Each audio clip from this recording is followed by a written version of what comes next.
Dito sa kabundukan, bago kami makalikha ng isang produkto, ay kakailanganin muna namin ang lakas ng mga kalalakihan sa paghahakot ng gamit.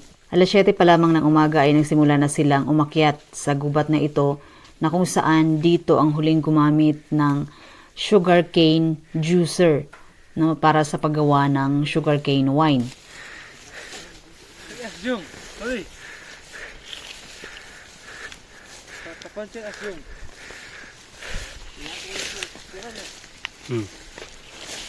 Helikopter.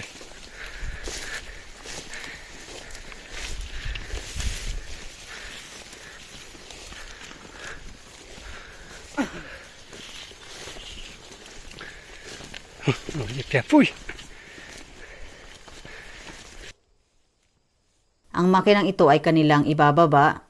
8 lalaki silang magsasalit-salitan sa pagbuhat. Yung iba ay nasa daanan pa. Ito ay pagmamayari ng grupo ng magsasaka. Halimbawa sa pagtatanim ng tubo. So meron silang grupo at ang bawat miyembro ay magsasalit-salitan sa paggamit. So kung ikaw yung susunod na gagamit, ikaw talaga ang kukuha. Kahit gaano man yan kalayo ang huling pinaglagyan ng makina, ikaw ang kukuha. At bakit nga ba napakalayo ng kanilang pinagtataniman ng tubo? Nasa gubat talaga. Kasi sa kabahayan kasi, ang paligid ay puro palayan. So wala nang space para sa pagtatanim ng tubo. At sa kagubatan, mas malawak, mas mataba ang lupa, kaya mas maganda ang ani ng iyong mga pananim. At syempre marami ding mga disadvantages kahit na maganda at malawak magtanim doon. Unang-una, malayo. Pangalawa, kailangan lagi ka rin magdala ng cellphone. No? Kasi kung may mga aksidente na mangyari sa daan, walang makakatulong sa iyo dahil mag-isa mo lamang doon at malayo. So sila ay nakarating na ng bandang alas 12. So sila ay umakyat ng alas 7 ng umaga. So bilangin nyo kung ilang oras yon. So yun ay lakad na mga panlalaki. So mabilis yun, parang halos lakad-takbo, walang pahipahinga. So kung ikaw babae maglakad ay baka kalahating araw siguro bago ka makarating doon. Ang pagpapahakot po ng ganon, basta dito lamang sa gubat, dito sa bukid ay wala pong bayad. Kailangan mo lamang silang lutuan ng ikabubusog ng kanilang tiyan, pambawi sa pagod, at kailangan mo ring painumin. Yun lamang ang pinakabayad sa kanila, sa kanilang pagod. Ang kailangan na lamang gawin ay i-set up, linisan at ayusin ang paglalagyan ng makina bago namin simulang i-harvest ang kaunting tanim ni Uncle na tubo. Si Uncle po dati ay nagtatanim ng tubo sa gubat. Doon din po siya nagluluto ng tubo. Pero siguro ngayon dahil naiisip niya na hindi na siya ganun kalakas, kaya dito na siya nagtanim ng tubo sa malapit sa kabahayan. At okay yun para sa amin, para makita ko talaga kung paano yung proseso ng paggawa ng sugarcane wine. At isa pa sa mga paghahanda na kailangan gawin bago makapagluto ng sugarcane wine ay ang panggatong. Kasi ito ay overnight na pagluluto. So halos kawayan naman yung kanyang naitagong panggatong, yung mga lumang kawayan na. At itong malaking kawali na siyang paglulutuan. So yan ay kinuha niya pagaling din doon sa gubat. So maraming pagod na inilaan para lamang sa pagluluto ng tubo na ito.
Ang asong ito ay sa aking brother-in-law na iniwan na muna sa amin dahil siya ay merong lakad. Bagong aso niya po ito, bigay lamang din sa kanya kaya nakatali pa muna siya. So mataba siya at panbak kaya hirap siyang maglakad lalo na pag paakyat.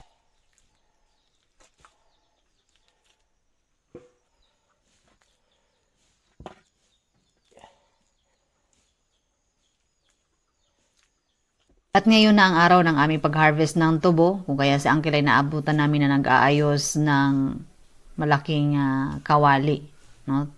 Nilalagyan niya ng lupa yung paligid para hindi talaga makasingaw yung init na nanggagaling sa ilalim. So yung mga pananim ng tubo ay nandito po banda sa taas. Yung aming dating pinaggardinan ngayon ay puro tubo na ito.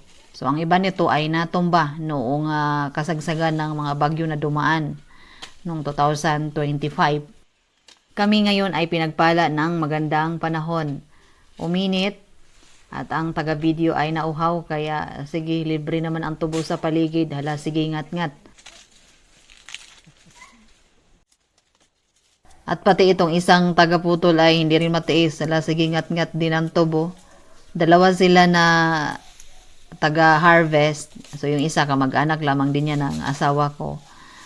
Kaya medyo madami-dami na pala itong naputol niya. So nauna siya dyan kanina pa.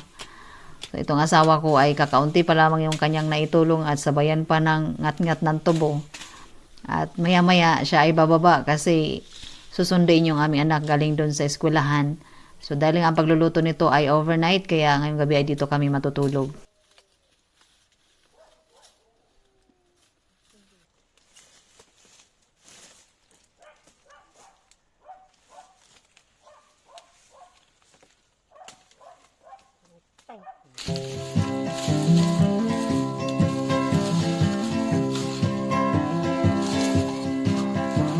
Ako'y nakatira sa malayong nag-iisa. Ako'y walang kasama. Tinitiis ko lang, basta't mabuhay lang. Magtitiis na lang, kahit mahirap man. Pagdating ng dilim, ako'y nakatingin sa paligid kong ito'y malungkot. Kunin ang ibon, ang aking narinig, hanggang dapit hapon. Kailan pa kaya ako guminhawa sa tahimik na lugar na may makasama? Mamabot na ako sa kalagayan kong ito. Magtitiis na lang, kahit mahirap man. Pagdating ng dilim, ako'y nakatingin sa paligid kong ito'y malungkot. Kunin ang ibon, ang aking narinig, hanggang dapit hapon. Kailan pa kaya ako guminhawa sa tahimik na lugar na may makasama? Namamabot na ako sa kalagayan kong ito.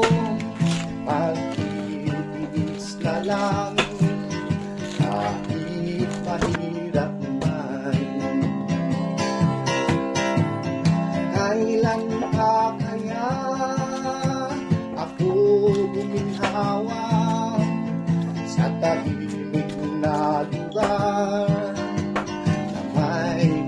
sama. Mamabon na ako sa kalagayan kong ito.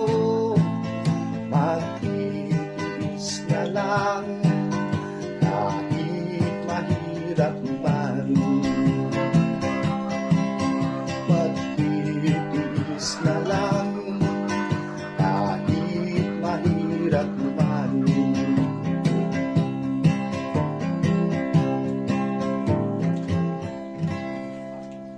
Matapos po ang mahaba-habang awitin, tayo po'y mananghalian. So yung aming ulam ngayon ay manok na may halong fresh na repolyo galing doon sa pananim ni Uncle. At si Uncle ay patuloy pa rin na naghakot ng tubo. At itong dalawang to, ewan ko ba to at mukhang nabaliktad yata. Imbis na itong dalawang tong maghakot, ay si Uncle lang nagtiyagang maghakot. At silimulan na nilang linisan ang tubo. So, kailangan itong putulin at hatiin para hindi mahirap tangayin ng makina.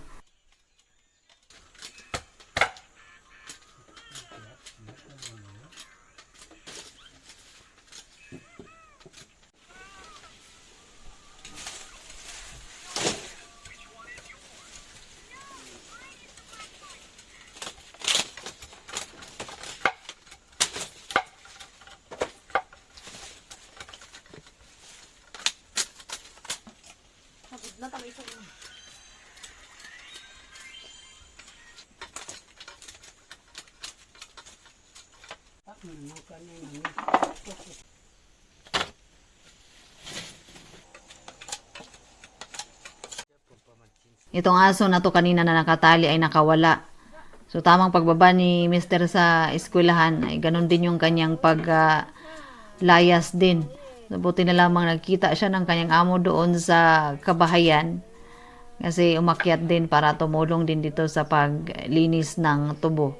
So tatlo na yan silang maglilinis para mas madali-daling matapos at maumpisahan agad yung piga, no? Pag-juice ng tubo.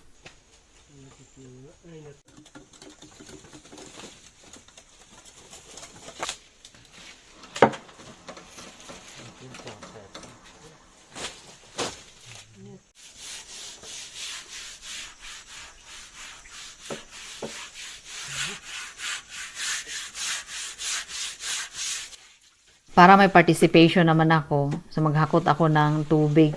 So yun lamang talagang may ambag ko kasi tapos na si Uncle maghakot ng tubo, ay hindi ko rin caring maghakot ng tubo. Hirap na hirap nga ako dun sa pababa para ako nga gugulong pababa. So itong mga maliliit lamang talaga na gawain yung aking kaya. Nawala rin naman sa isip ko na lilinisan pa pala yung kawali. So hindi rin naman ako nautusan ni Uncle kaya nakatambay lamang doon yung kawali, hindi nalinisan. Ang gamit po ng dahon na ito ay pampapait doon sa juice. Ilalagay po yan mamaya kapag niluluto na yung juice. Ang halaman po na yon ang magbibigay ng kaunting pait sa wine. At hindi ko na rin tinanong kung anong tawag sa halaman na yon kasi hindi rin naman English name ang kanilang ibibigay kaya hindi nyo rin maintindihan.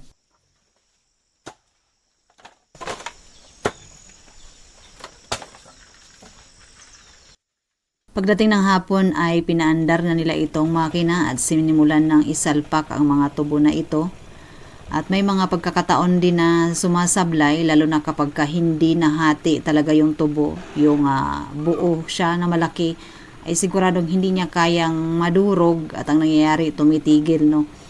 At yung goma na siyang nagpapaikot-ikot ay muntik ng maputol dahil muntik na itong masunog at nagbiru-biruan pa nga kami na paano na lamang kaya kung maputol yan, wala nang mapagkuhanan, ay paano na lang kaya yan maluluto lahat.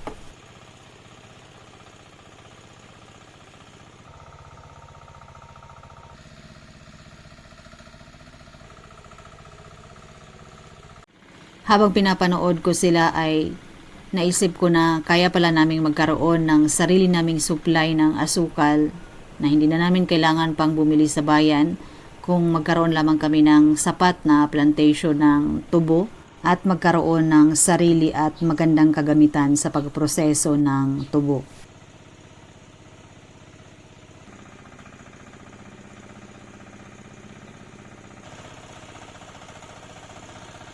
Noon daw ay naabot ng ilang araw ang pagproseso ng tubo dahil gamit lamang noon ang bato na iniikot-ikot nila para durugin ang tubo para makuha ang juice. Pero ngayon, ang kagamitan na yun ay wala na dahil yun ay matagal na panahon. Lolo pa nila ng asawa ko. So yun daw ang nakikita nila noon. At ngayon ay meron ng mga makabagong kagamitan para mas mapadali ang trabaho. Ay siya namang pagkawala ng kasipagan ng mga tao ngayon sa pagtatanim ng tubo. Ngayon ay ilan-ilan na lamang silang naiwan na gumagawa ng sugarcane wine at si Uncle ang isa sa kanila. Pero ang henerasyon ngayon ay wala na masyadong plano sa pagtatanim ng tubo. Pero para sa amin na mag-asawa ay nais namin subukan.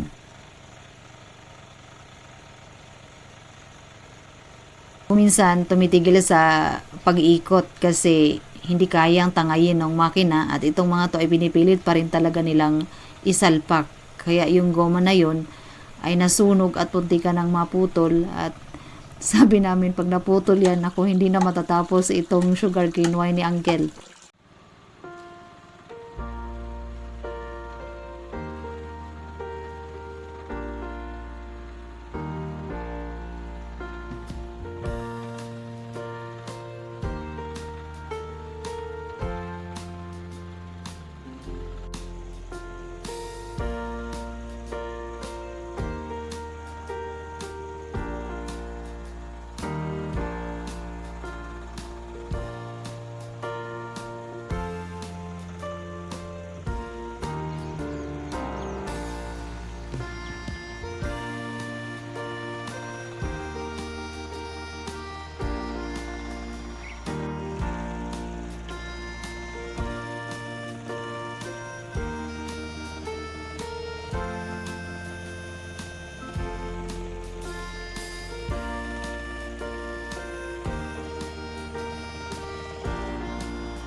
Ang nakuhang juice mula sa mga tubong yon ay isang malaking kawali na yan at meron pang kalahati ng malaking kaldero at priority ni Uncle ang paggawa ng wine kaya lahat yan ay mapupunta sa paggawa ng sugarcane wine at pwede namang magawa ng kakaunti para sa asukal. Napagod ang mga machine operator kaya mapapaaga na naman ang pag-harvest ng mga tilapia ni Uncle.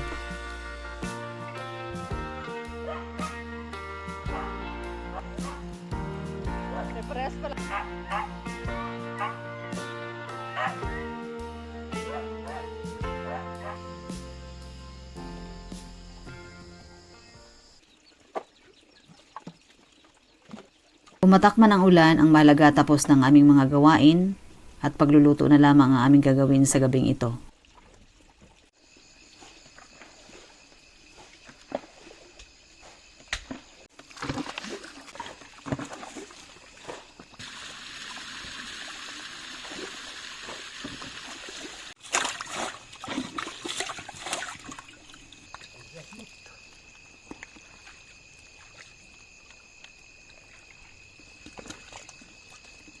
Cang salad. Kasi kita no cak lama kan. Mas na kalkan din. Hinggang na natin disinfectant. Ito nutong tum.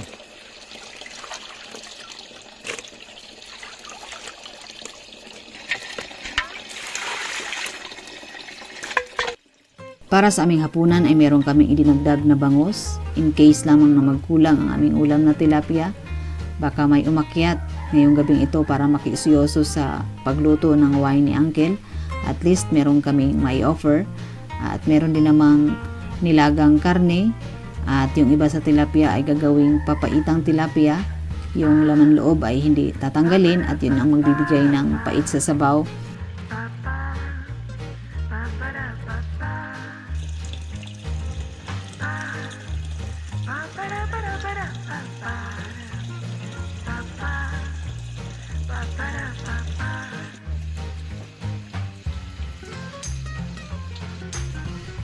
Sarap yan, Ken.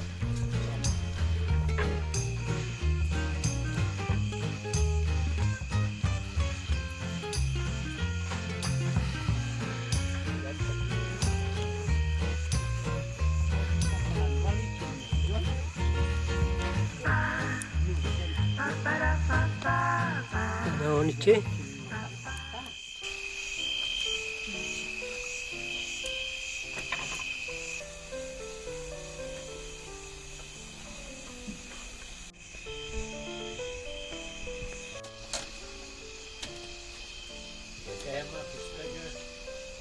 Pagkatapos nakasalang ng ilang oras ay kailangan ng ilagay itong pampapait na dahon.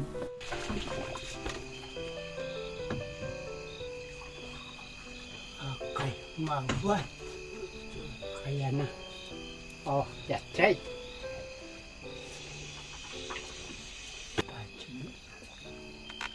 Sa patsuna, sa sanapatyak.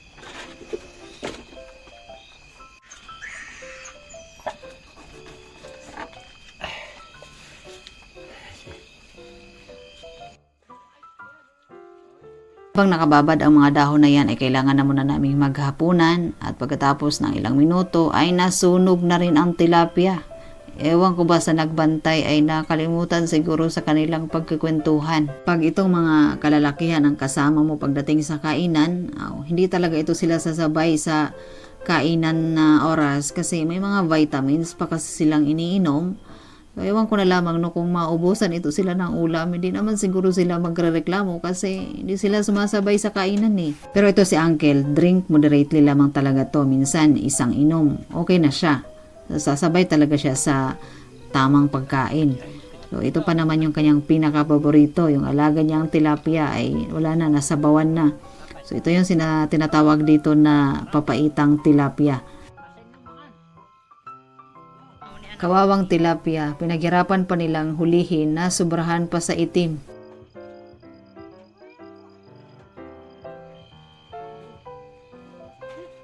Pagkatapos naming maghapunan ay tinanggal na ni Uncle itong mga nakababad na dahon at dahil sa sobrang init ay nabitawan niya, kaya yung ibang mga dahon ay naiwan doon sa wine at yun ay kailangan pa niyang hanapin, sandukin pa isa-isa hanggang sa ito ay maubos.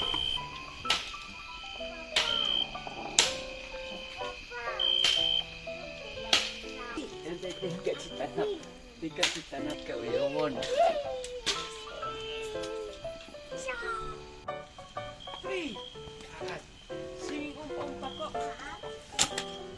Tuan mo si Jet, bukay si...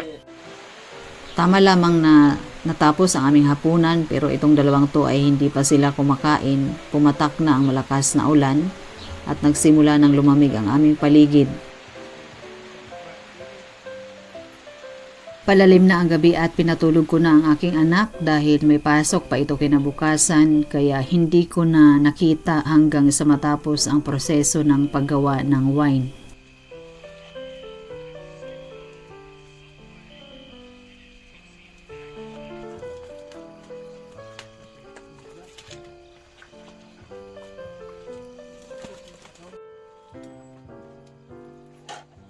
Pagkatapos nitong maluto ay isasalin ito sa banga para doon na palamigin at tatakpan na muna para sa buong gabing ito at kinabukasan ito ay tatago na ng pang ilang buwan o kahit hanggang taon o higit pa para mas lalong sumarap ang wine.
Nagsalin pa rin sila ng kaunti para makapaggawa ng asukal. So ito kasing asukal niya, masarap lang kasi ito minsan papakin o di kaya minsan iulam sa kanin. So, para sa mga bata okay lang, pero pagka may edad ka na at marami ka na mga sakit-sakit, ay hindi mo na pwedeng gawin yan.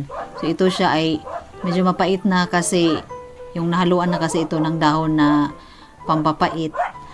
At ang gusto ko sana may nagluto sana sila ng kaunti para yun sana ang itimpla sa kape. Kasi masarap talaga ang kape na ang asukal na gamitin mo ay yung asukal talaga nakakaluto lamang galing sa tubo.